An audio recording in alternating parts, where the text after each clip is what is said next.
Pero para comentarles también sobre el salón, yo creo que mañana lo hacemos aquí para que sea más práctico y que tenemos un salón fijo. Ya que la semana pasada estuve desocupado, yo creo que esta también. Bueno, vamos a hablar de la glándula mamária. Entonces yo creo que todos conocemos la función de esa glándula y sobre todo cuando se está hablando de lo relacionado con los mamíferos, que son los animales que secretan leche para poder darle alimento a las crías y es una forma de supervivencia que además de producir alimento produce las inmunoglobulinas necesarias para que ese, digamos, ser tenga la posibilidad de defenderse de los procesos infecciosos en los que estuvo en contacto la mamá. Entonces, tenemos la lactación, que es muy importante. El niño se debe pegar desde el momento que nace. ¿Y por qué se debe pegar el niño desde el momento que nace? Para pasarle la leche, ¿cómo se llama? Calostro. Uno, ¿para qué más? Para darle inmunidad. Dos, inmunidad. Inmunidad, pero hay algo más. Contacto piel a piel con la madre. El contacto con la madre y que escuche el corazón de la mamá, que eso tranquiliza al bebé, al feto. Y además, el hecho de que succione va a producir por reflejo, porque hay ahí, ahora hablaremos de unos receptores, por reflejo de succión se va a producir liberación de oxitocina. La oxitocina cumple ahí dos funciones. Uno, la eyección de la leche. Y dos, estimula la contracción uterina para que se haga de una manera adecuada el alumbramiento. El alumbramiento es la expulsión de la placenta. Entonces, vean lo importante que es el contacto del bebé inmediatamente nace con la glándula mamaria materna. Bueno, aquí vemos que tienen dos bebés muy diferentes. Bien, entonces aquí vamos a hablar del origen embrionario de la glándula mamaria. Claro que ustedes ya lo vieron. ¿Quién recuerda algo de lo que ha visto de la embriología de la glándula mamaria? Eso no lo hemos visto. ¿No habían visto la embriología? No, todavía no. ¿No han visto embriología? Glándula mamaria, sí. La glándula mamaria no, pero biología sí. En la embriología no hablamos del origen de la glándula mamaria. Bueno, es muy importante tener en cuenta que la glándula mamaria es realmente, digamos, son glándulas que se originan en el ectodermo y se van a producir varios brotes, varios botones mamarios entre la axila y la región inguinal. Se producen varios botones mamarios, pero en la sexta semana, eso aparece en la cuarta semana del desarrollo embrionario, pero a la sexta semana empiezan a reabsorberse la mayoría y van a quedar dos que la mayoría de las veces están en la región pectoral y en algunos casos pueden estar más hacia la zona abdominal, pero quedan dentro de la línea mamaria, que es lo importante. Entonces, mientras en los humanos se reabsorben, en los animales continúan desarrollándose totalmente. Por eso es que, por ejemplo, un cerdo o una cerda puede tener varias crías, una perra puede tener varias crías, una gata puede tener varias crías, porque en ellos no se reabsorben esos botones que están originando las glándulas mamarias. Entonces, como puede ver la imagen, arranca desde aquí hacia esta zona hasta llegar a la zona inguinal, inclusive el tercio interno del muslo. Eso es lo que sigue la línea mamaria. Y luego ya pues se van a dar desarrollo de acuerdo al estímulo que se le está presentando para la formación del pezón, que el pezón inicialmente se invierte, la piel queda como una depresión Y cuando nace, empieza a elevarse, y esa elevación que empieza a darse se asocia también con la aparición ya de unas glándulas sebáceas que van a estar rodeando la zona correspondiente a la areola, y también dentro del pezón y el desarrollo de algunas fibras musculares lisas. Entonces, más o menos, eso es lo que lleva ahí. Aquí habla de la mujer que se le da leche vulva. ¿Cuál era la razón que le hacía por la vulva? Porque tenía un botón ahí. Y aquí vemos que pues, hay casos anómalos. Por ejemplo, este señor se veía que era muy madre. Tenía 6 pezones, siendo varón. Vemos glándulas mamarias que pueden tener varios pezones, también podemos encontrarlos. O hay casos donde se encuentran pezones supernumerarios remanentes de la línea mamaria. Y algunos casos donde la señora piensa que es un lunar, pero se da cuenta que el lunar le molesta cuando empieza la parte de la tensión menstrual o premenstrual. Entonces realmente son remanentes y parecen lunares en algunos casos, este es más como pezón. Vemos glándulas mamarias supernumerarias que también son relativamente frecuentes. A nosotros nos llegan casos de patología de hidradenitis. Hacen la resección de la zona de hidradenitis axilar, que es el diagnóstico que hace el cirujano, y cuando nosotros revisamos, no es hidradenitis, es glándula mamaria supernumeraria que está doliendo, que está molestando. Porque la hidradenitis ocurre en las glándulas sudoríparas de la axila, pero a veces este tipo de glándula puede dar una sintomatología parecida, sobre todo cuando no es tan grande como estas sí ya las he ubicado como muy grandes, y esta es también bastante grande, entonces ya es algo diferente. Entonces, la presencia de varios pezones es la politeria. Y caso exótico, como este que tenemos aquí, una supernumeraria que encontramos en planta aquí. Bien. Entonces, como dijimos, parte de un brote de ectodérmico que se va desarrollando, y la glándula tiene algo muy interesante, que es una glándula que su desarrollo, su funcionamiento depende del estímulo hormonal. Y son múltiples los estímulos hormonales de la glándula según la edad de la paciente o la etapa de la vida en la que se encuentra la paciente. Es realmente interesante que son múltiples las posibilidades que se dan de la glándula funcionalmente y en su desarrollo. ¿Quién me puede recordar qué hormonas inciden en la glándula mamaria? Prolactina. Prolactina, ¿qué más? Estrógenos. ¿Cómo? Estrógenos, no. Estrógenos, ¿qué más? Oxitocina, ¿qué otra? Prolactina ya le dije. Progesterona. Eso también incide, interviene en la glándula mamaria.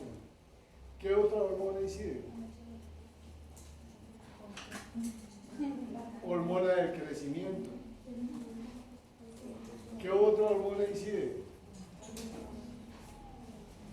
Lactógeno placentario. Tú sabes que tenemos como 5 o 6 hormonas que están estimulando, están incidiendo en la glándula mamaria. Lactógeno placentario. Y durante la vida, histológicamente va a tener diferentes, digamos, disposiciones microscópicas. Entonces tenemos el pezón, aquí hablando de la glándula mamaria, entonces está sobre el músculo pectoral la mayoría de las veces, en algunos un poquito más bajita, pero siempre la mayoría de las veces sobre el músculo pectoral. Es una glándula que tiene una buena vascularización de tipo linfático, los ganglios linfáticos, que es por donde se dan las metástasis de los carcinomas mamarios, sobre todo hacia los axilares, y tenemos el ganglio viglia o ganglio de Roque, que es el que se biopsia para verificar si una neoplasia mamaria ya tiene metástasis o no. ¿Ganglio de qué, profe? De Rotter o ganglio viglia. que es un cambio vigilante, digámoslo así. Entonces es muy importante esa situación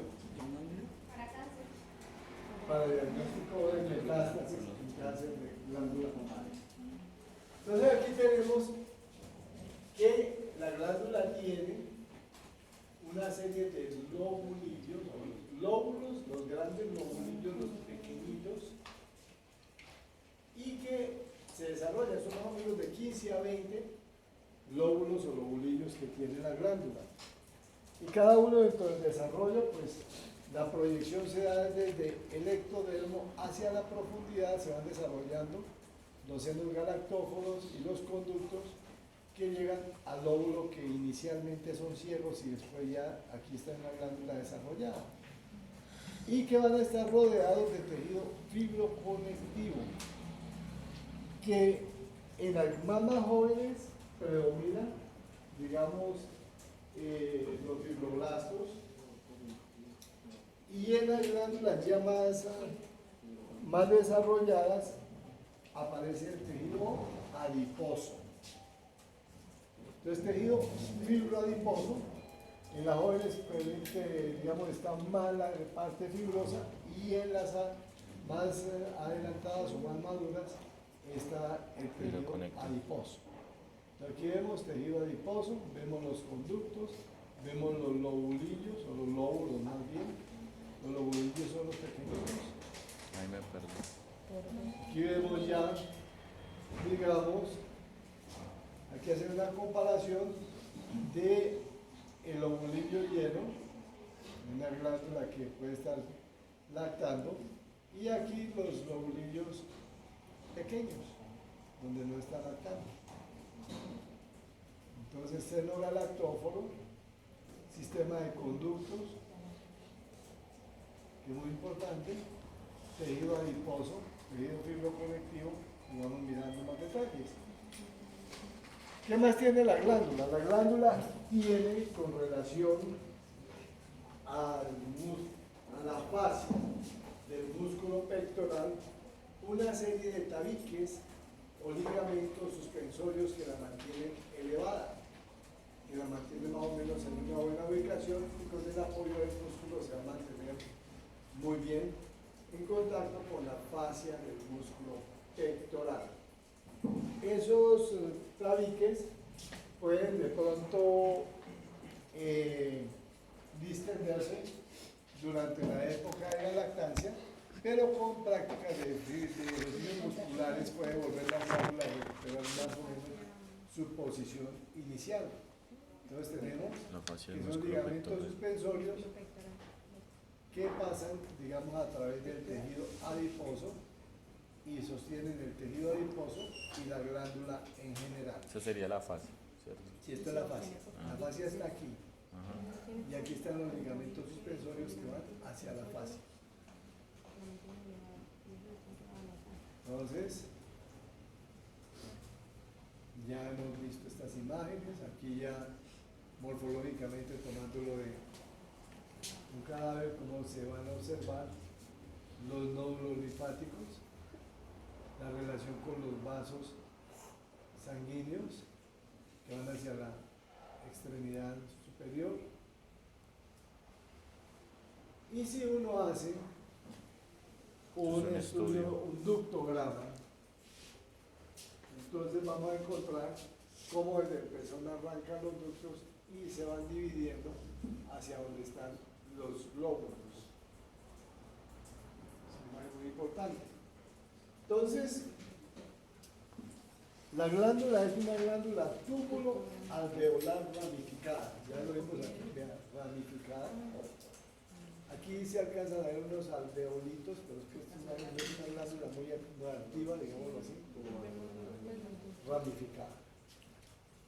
Entonces, ¿qué es?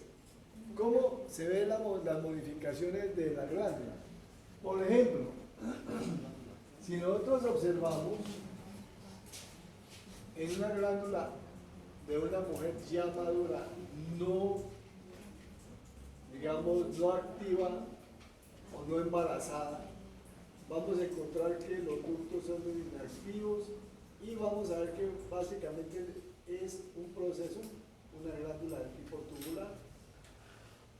Lo ve uno así como desarrollo de alvéolos. Cuando entra en el embarazo, ya empiezan a aparecer los alvéolos. Ahí pueden observar, ahí aparecen los alvéolos en la glándula. Y luego, cuando llega la lactancia, ahí sí se ve 100% túbulo de los ductos y alveolar de la zona secretora. Y vemos que aquí hay bastante tejido fibroconectivo separándolos. Aquí ya disminuye el tejido fibroconectivo y aumenta la glándula, y aquí el tejido fibroconectivo está en su mínima expresión. Entonces es la evolución que tiene la glándula mamaria desde la parte inactiva hasta llegar a la parte secretora. Básicamente tiene el mismo parecido de un racimo de uvas. El ducto, este es un lobulillo, este es el ducto, estos son los ductos que se derivan hacia los lobulillos, y este es un lóbulo. Entonces más o menos es la misma, y eso es lo que vimos ahorita. Aquí tenemos detrás del pezón el seno lactífero, donde se acumula leche inicialmente, que es la primera que sostiene al niño, y luego ya estimulado el pezón hay la eyección de la leche que viene de los lobulillos hacia el pezón. Si nosotros miramos una glándula mamaria, en este caso una glándula mamaria prepuberal, apenas está en un proceso de maduración, vamos a encontrar que lo que predominan son los ductos, como lo digo hace un momento, y algunos alveolitos, pero realmente es un predominio de ductos. Y algo muy interesante, que el estroma tiene dos densidades. En la zona donde está el lobulillo, el estroma es un estroma fibroconectivo laxo. Entonces vemos que tiene un color rosado pálido. Un color rosado pálido. Es lo que podemos observar ahí. Rosado pálido. Mientras que el que rodea externamente al lobulillo es más intenso. Este es un tejido fibroconectivo denso. Este es un corte, por ejemplo, de una glándula mamaria prepuberal o ya puberal. Entonces vemos esas dos disposiciones que tiene el epitelio que las está rodeando, el tejido conectivo. Si seguimos mirando para irnos yendo más a la parte microscópica, entonces vamos a encontrar que hay dos tipos de célula en la glándula, en la glándula mamaria. Está un epitelio que va de cúbico a cilíndrico, que es el epitelio que está constituyendo y rodeando el ducto. Y luego encontramos que hay otra capa de células que la está rodeando, que son las células mioepiteliales. ¿Qué función tienen las células mioepiteliales? La contracción para la inyección de la leche. Y también son muy útiles en patología. Cuando el patólogo está observando una neoplasia posiblemente incipiente, que a la paciente se le hizo una mamografía y se vieron microcalcificaciones, y se hizo una biopsia, y está observando la presencia del carcinoma, de un carcinoma ductal o un carcinoma de cualquier índole. Entonces, algo clave para definir si está in situ, que no se ha salido a invadir, es que tenga todas sus células mioepiteliales rodeándolo. Si no vemos células mioepiteliales rodeándolo, muy probablemente ya se está saliendo, entonces puede ser un microinvasivo, que ya cambia la conducta con respecto al manejo de la paciente. Entonces lo interesante, que no solamente para la contracción, sino que nos sirve para el diagnóstico también. Aquí vemos la mama de un recién nacido. ¿Qué observan ustedes ahí? Es Exactamente, mira lo más interesante, que son apenas unos conductos rudimentarios, como este ni siquiera tiene luz bien, este tampoco la tiene bien definida, son conductos rudimentarios en un estroma fibroconectivo laxo, es el ovulillo. Aquí externamente más denso, pero aquí está laxo.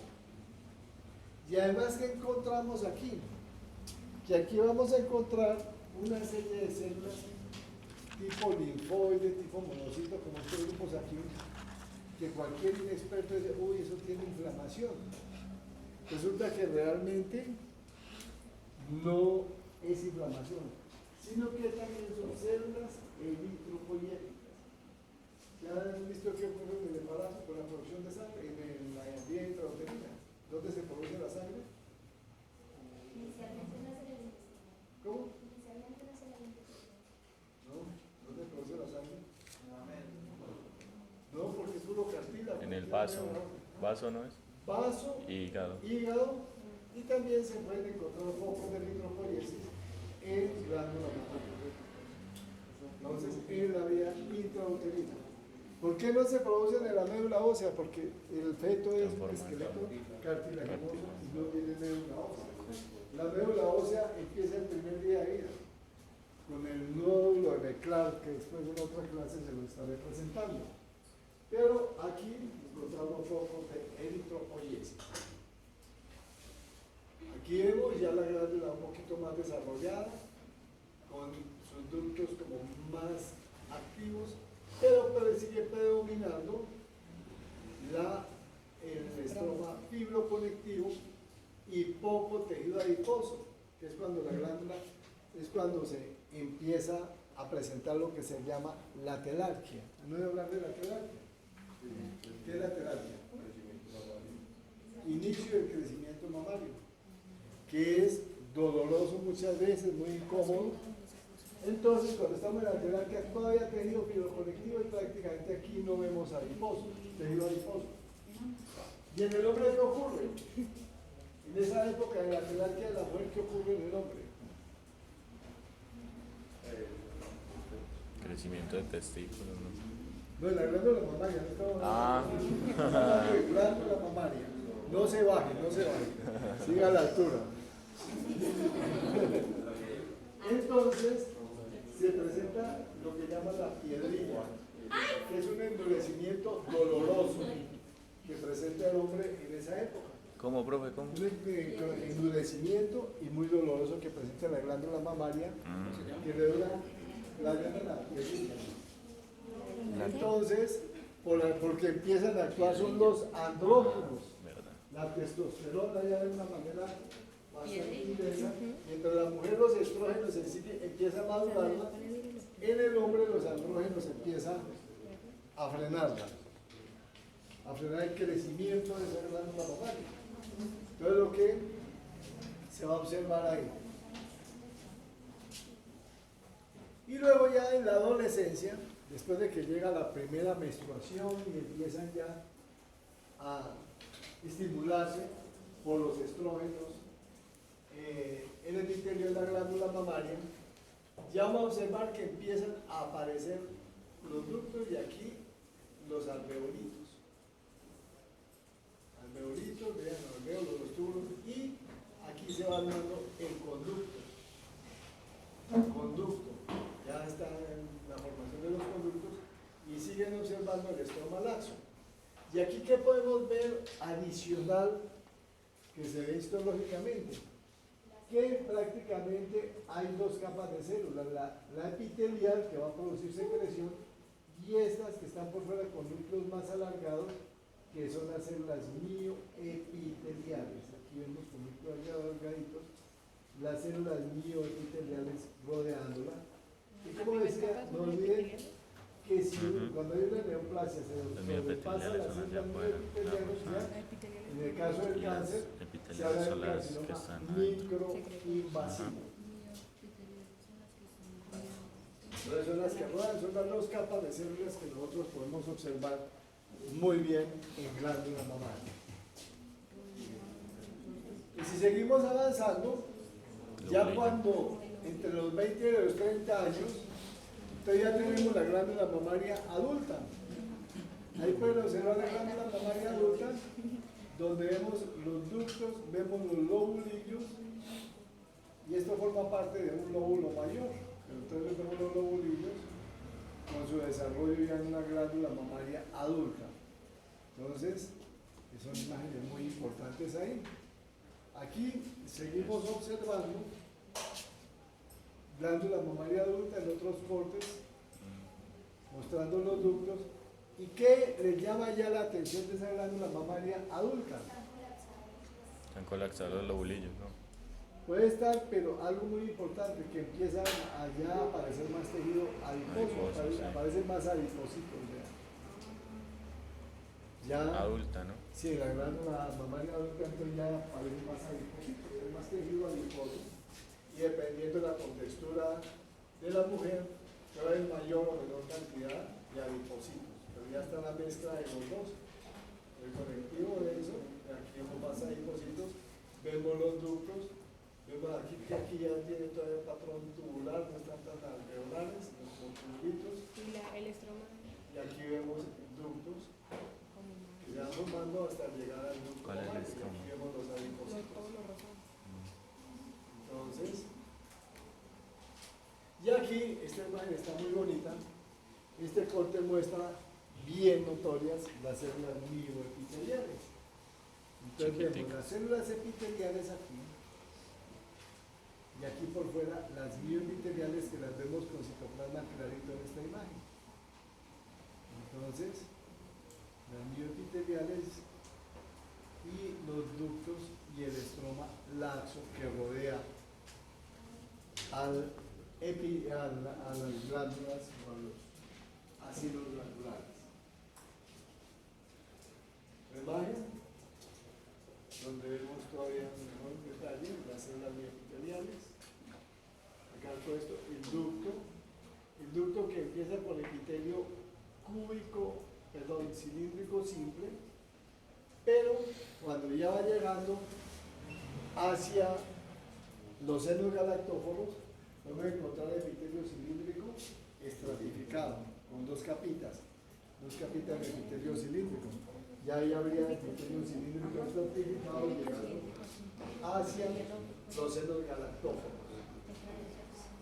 Nuevamente, empezando las células mioepiteliales, el estroma laxo. Y aquí con microscopía electrónica estamos observando lo mismo. Estamos observando en este corte parcial de un ácido, donde encontramos las células epiteliales que tienden a ser, esta se ve medio cúbica, pero esta se ve medio cilíndrica, y aquí vemos la célula mioepitelial. Y esta es una panorámica en microscopía electrónica de barrido, donde vemos los lobulillos.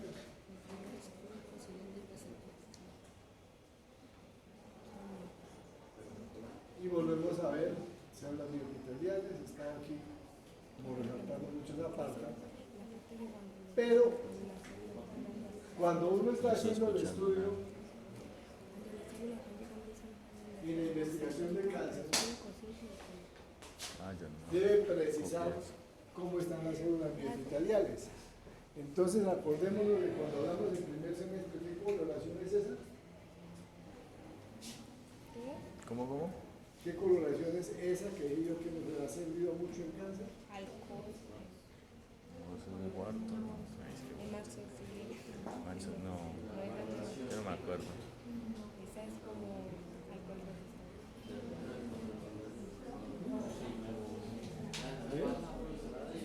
Sí, ya le dijo. No. Que Yo no recuerdo W. que les conté que cuando nosotros hacíamos, cuando yo estudiaba, ¿cómo? Una inmunohistoquímica, concretamente inmunoperoxidasa que da color blanco. Inmunoperoxidasa. ¿Qué se hace? Anticuerpos. Recuerden que nos ayudó a precisar que antes Inmunoperoxidasa. hacíamos nosotros el diagnóstico de carcinoma ductal infiltrante. Inmunoperoxidasa. Todas las señoras se trataban con oncovir, vincristina y prednisona. Sobrevivían 30, se morían 70, recién, y todas quedaban calvas, tanto las que se morían como las que sobrevivían.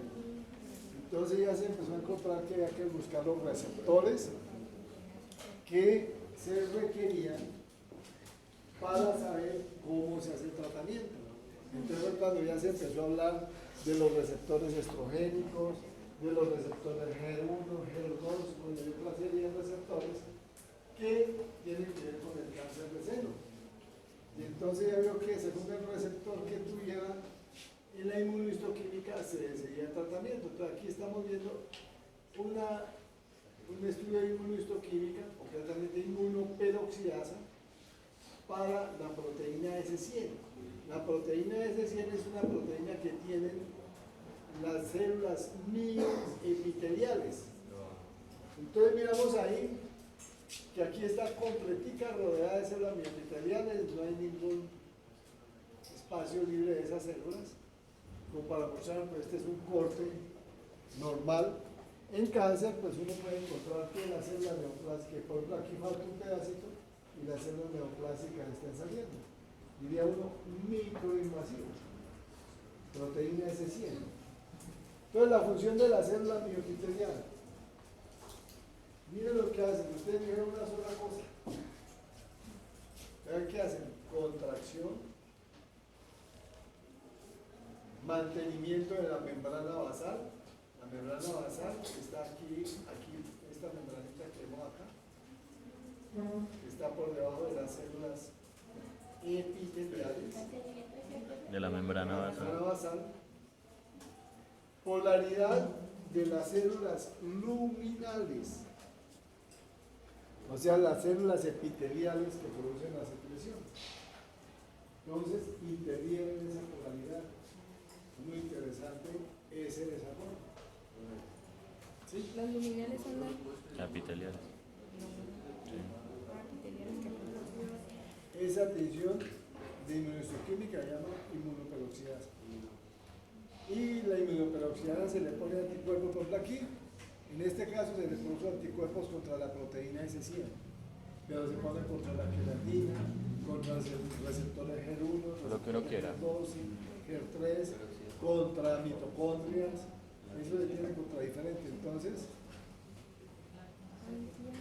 bien, y entonces, y también es antiangiogénica, es decir, no permite que le crezcan demasiada cantidad de vasos sanguíneos, van a crecer demasiada cantidad de vasos sanguíneos.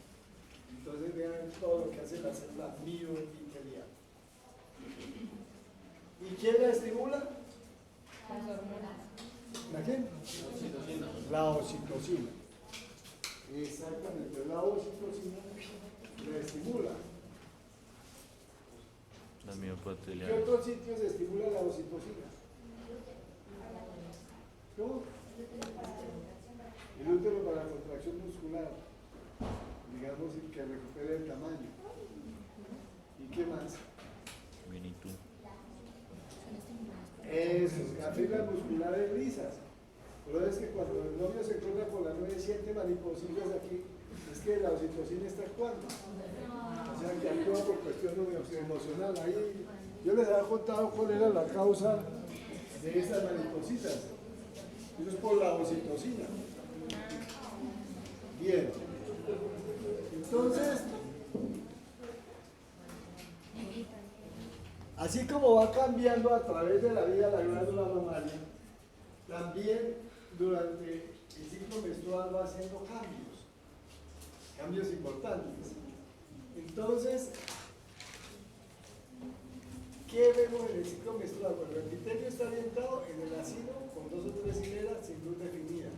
Vieron que casi la luz era muy estrecha. El estroma es denso, celular, con fibroblastos. Ya lo hemos visto. Se observa algo de actividad mitótica. Y la glándula mamaria tiene menor tamaño hacia el 5.º día después de la menstruación. Entonces las células disminuyen de tamaño, el estroma se pone un poco más denso,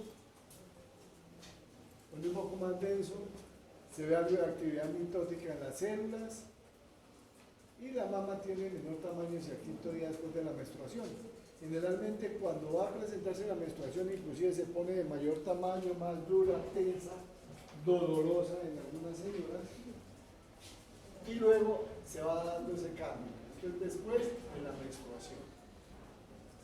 Entonces, aquí podría uno ver que los ve como ductos y aquí vemos una mitosis y se pone denso, sobre todo el estroma periférico se pone mucho más denso, aunque este pone un poquito, este es más denso todavía.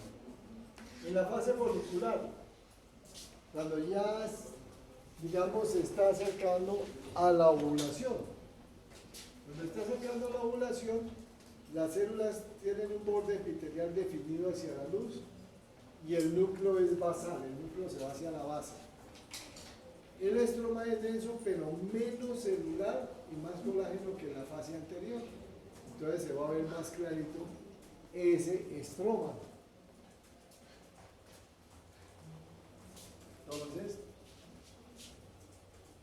menos celular tiene menos célula, aquí lo vemos.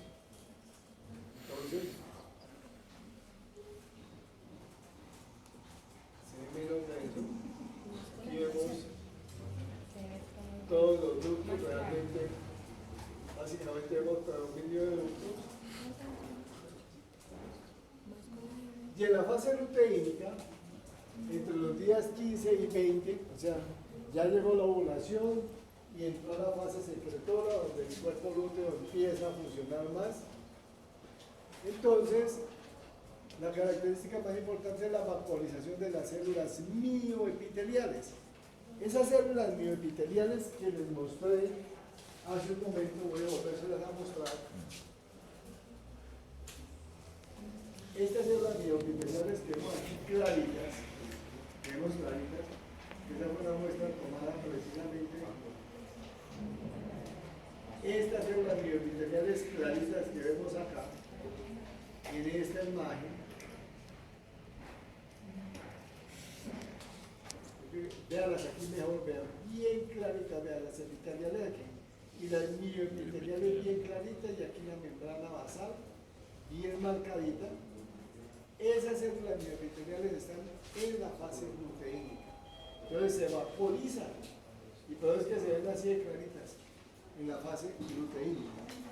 Entonces otro de los cambios interesantes que uno ve en la glándula mamaria. Si las mioepiteliales. Entonces por eso se dice que hay vaporización. Hay aumento del tamaño del ovulillo y de los conductillos terminales. El estroma es más laxo, que es lo que produce la sensación de pesantez mamaria, de dolor mamario, de turgencia mamaria. Entonces el estroma es más laxo y la lámina basal menos marcada en las imágenes. Entonces, aquí vemos células mioepiteliales vapoladas y en el estroma pues hay más hidratación, digamos, de ese estroma de los ovulillos. En la fase secretora, ya cuando está en la menstruación, hay secreción apocrina en las luces de las células. El tamaño de los ovulillos y el número de acinos es máximo, se incrementa. El estroma se encuentra hematoso, otra vez agua. La actividad mitótica es máxima durante esta fase del ciclo menstrual, es decir, hay muchas mitosis en las células. Son cambios interesantes que se pueden observar. Entonces vean aquí, vean, todo esto es agüita. Vemos el aumento de la celularidad. Vean que aquí hay cambios apocrinos, hay puntitas por aquí. Se produce cierta secreción con cambios, algunos cambios apocrinos que podemos observar en las células. Tienen la puntica de la célula. Bueno, ¿qué pasa ya durante el embarazo? Pues que en el embarazo hay una hormona que empieza a ponerse las pilas, que es la progesterona. Y la progesterona, pues vean todo lo que produce. Proliferación del epitelio con una diferenciación alveolar. Ahí, ya de tubular, las glándulas pasan a alveolares, ya se van a ver con un alvéolo. Incremento de la estructura lobulillo alveolares a expensas del estroma intralobulillar, que desaparece que rápidamente. Este se pierde porque aumentan las glándulas y ese estroma claro, no tan denso que vimos en las otras imágenes histológicas, ese estroma desaparece porque la glándula, el acino, con sus células mioepiteliales que están aumentando de tamaño, lo van a reemplazar. Y se requiere la acción de los estrógenos, progesterona, y ahí la prolactina también empieza a incrementarse, y también la hormona del crecimiento, vean, empieza también a funcionar. Recuerden que ahí estuvimos viendo las hormonas. ¿Y quiénes van a actuar también? Los corticosteroides.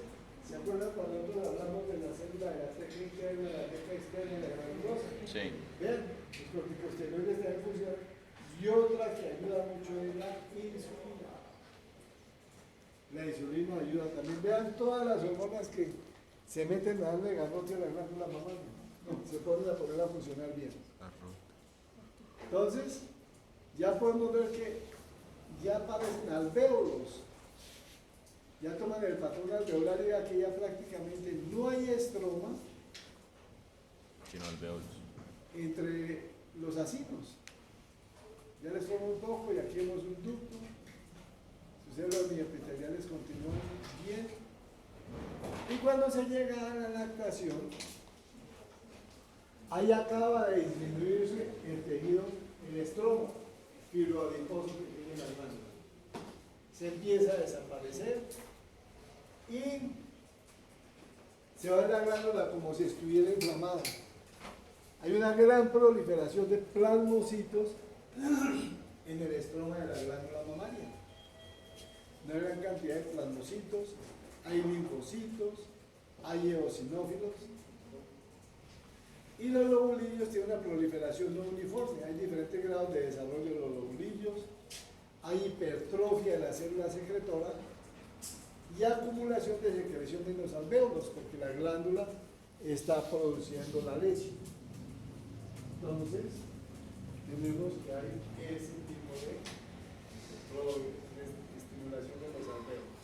Vean aquí con secreción, vean un ducto con secreción, todo lo que vemos aquí es secreción, muy poquito tejido adiposo y vean todos esos lobulillos con una celularidad bastante grande y muy interesante. Aquí lo vemos a mayor tamaño, vean la secreción y vean aquí cómo van saliendo las gotitas de grasa Vean. como producto de una secreción de tipo apocrino. Una secreción de tipo apocrino. Vean aquí, secreción, vean aquí está, vean, aquí la cadena, sacando lípidos. Profe, Vemos aquí, vean cómo se desprenden las goticas de lípidos hacia la luz y la puntica que sobresale, que se va desprendiendo. profe, ¿qué células son las que producen la leche?